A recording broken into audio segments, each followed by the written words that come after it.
Diddy still has more stuff to worry about than just his sentencing hearing coming up for the charges that he was found guilty of, because he is also still fighting over 80 civil lawsuits that have been filed against him, and now one of the claimants in one of those civil lawsuits wants Diddy deposed, which means this person wants Diddy to testify under oath out of court, and they want to ask him a bunch of questions to help with discovery before this case goes to trial. And this person that is ready to have Diddy deposed is none other than Anna Kane. If you remember, she was a Jane Doe who was one of the first lawsuits filed after Cassie Ventura filed her lawsuit, who claims that she was only 17 years old and she was essayed by Diddy, and she included these pictures of her sitting on Diddy's lap in her lawsuit. She also included other pictures of her inside Diddy's recording studio at the time, Daddy's house. Now, in Anna Kane's lawsuit, she's not just filing this against Diddy, she also filed it against Harvey Pierre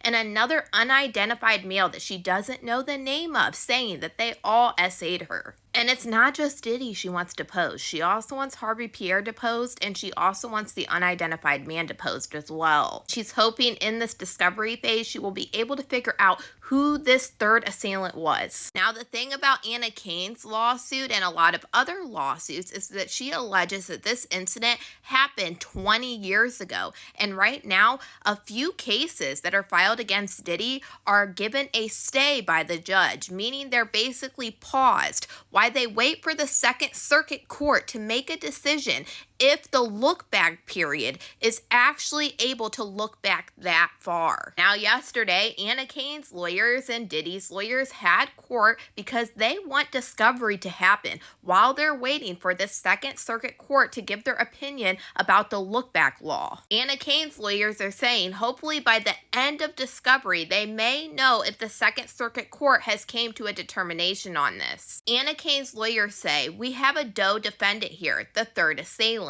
We need discovery to find out who they are." The judge says, "What does discovery look like?"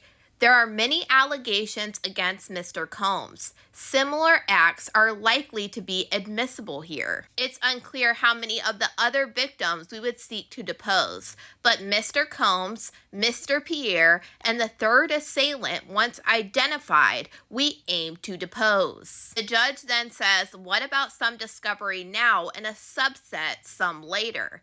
And Anna Kane's lawyer argues that a pause would hurt. There may be 100 or more victims of Mr. Combs, but we will not depose all of them, maybe 7 to start. The judge said, "Could you limit by time frame?" And Anna Kane's lawyer said, "Don't want to limit yet, under 415. This happened in 2003, and we'd say the time frames of victims we want to depose is from 2000 to 2010. If there's any chance of settling this case, we need to access the other complainants. How many could testify? So discovery would help." Diddy's lawyers then say, "Is this case different than the other 12? Basically saying the ones that are stayed waiting for the Second Circuit Court to give their opinion. The issue of whether these claims are timely is pending at the Court of Appeals. We're mindful of judicial resources. Absent the gender-motivated violence look back, this is not timely.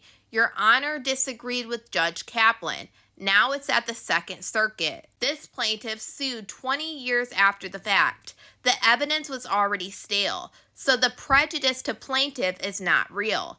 Discovery would be invasive. Then it may be decided that the case is invalid." So Diddy's team is basically arguing that they feel like discovery is not needed before waiting to see if it's actually going to be able to move forward to trial. The judge said, "I didn't stay in the Doe versus Black case. There was no stay on revealing the plaintiff's identity. Tell me how you would be prejudiced. We haven't talked. Based on his preview, we'll have significant disagreements about the scope.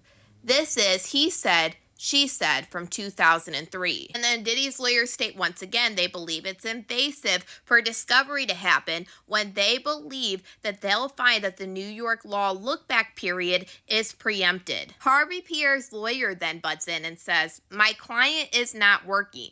He does not have the resources for discovery if the case is going to be thrown out. We deny all of this. Anna Kane's lawyer said this is grandstanding about a sealed case and it's inappropriate and irresponsible. There is evidence Mr. Combs filmed his crimes. That's all I have to say, Your Honor. Then Diddy's lawyer says, we take document preservation very seriously, so this is offensive. And the judge said that he is going to rule later if they are going to go through with discovery where Diddy and Harvey Pierre could be deposed while they wait to see if this full case is going to make it to trial, like a lot of Diddy's other civil lawsuits right now. Now, I will be watching this case and a few others that are moving forward right now because their claims are not from years and years ago, and we know some of them are moving forward, like Little Rod's case is going into discovery very soon. But that's all I got for right now, so y'all let me know what you guys think about all this in the comments.